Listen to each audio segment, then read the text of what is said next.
Materi yang akan kita bahas kali ini adalah dakwah Rasulullah. Dakwah Rasulullah selama masa kerasulan, Rasulullah berdakwah itu selama 23 tahun. Dibagi menjadi dua cara. Yang pertama, cara sembunyi-sembunyi. Yang kedua, cara terang-terangan. Sembunyi. Yang kedua, terang-terangan. Nah, selama beliau berada di Mekah, beliau berdakwah selama 13 tahun.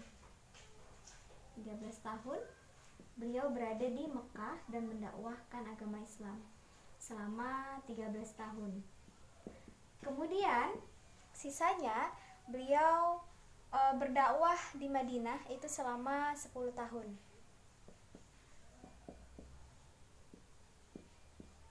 Madinah. Oke.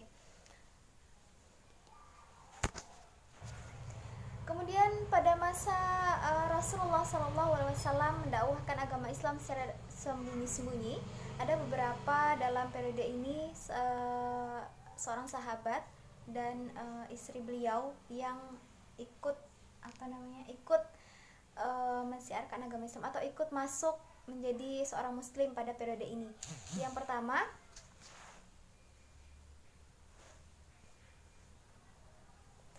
pertama adalah tentu saja Siti Khadijah. Ini kita hapus dulu. Dalam periode Mekah yang berhasil masuk Islam pertama adalah Siti Khadijah. Kemudian yang kedua ada Ali bin Abi Thalib.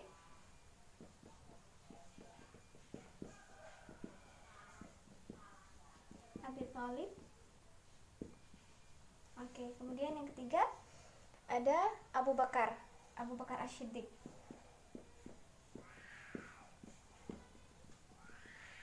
Nah, tentu masih banyak lagi sahabat-sahabat yang masuk Islam pada periode Rasulullah berdakwah dengan cara sembunyi-sembunyi ini, yaitu selama periode beliau berdakwah di Makkah.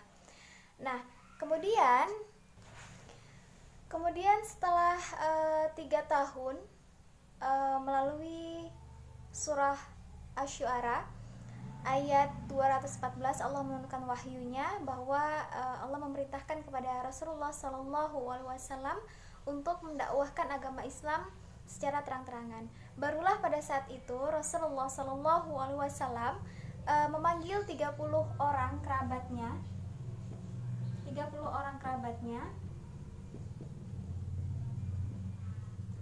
untuk berkumpul, dan beliau mulai mendakwahkan agama Islam secara terang-terangan pada saat itu.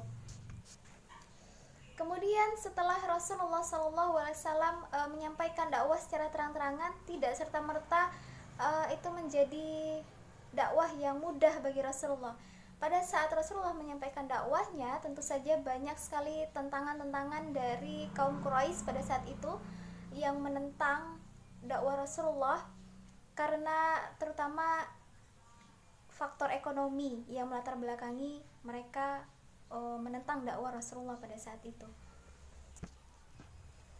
Kemudian setelah penolakan-penolakan yang terjadi di kota Mekah, Rasulullah merasa bahwa kota Mekah ini semakin tidak kondusif begitu ya. Kemudian pada saat itu Rasulullah memutuskan untuk hijrah ke Madinah, melanjutkan dakwah beliau hijrah ke Madinah. Pada awalnya beliau hijrah ke Madinah itu difaktori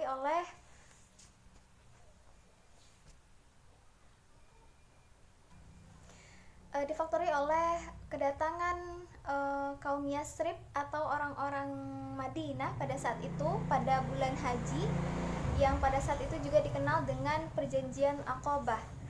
Nah, kemudian keberhasilan dakwah Rasulullah pada waktu itu bisa dilihat dari orang-orang Yasrib, baik ketika perjanjian Aqabah 1 maupun 2. Kemudian di mana mereka mau mengubah sikap dan perilaku mereka, bahkan bersedia menjadi pelindung Rasulullah SAW pada saat itu. Nah, karena pada hakikatnya dakwah merupakan suatu media, kemudian sarana untuk mengubah masyarakat dari negatif menjadi positif, kemudian berakhlak mulia, dari yang tertinggal menjadi lebih maju. Nah, lalu kemudian pada masa periode Madinah, Rasulullah berdakwah pada kaum Yasrib.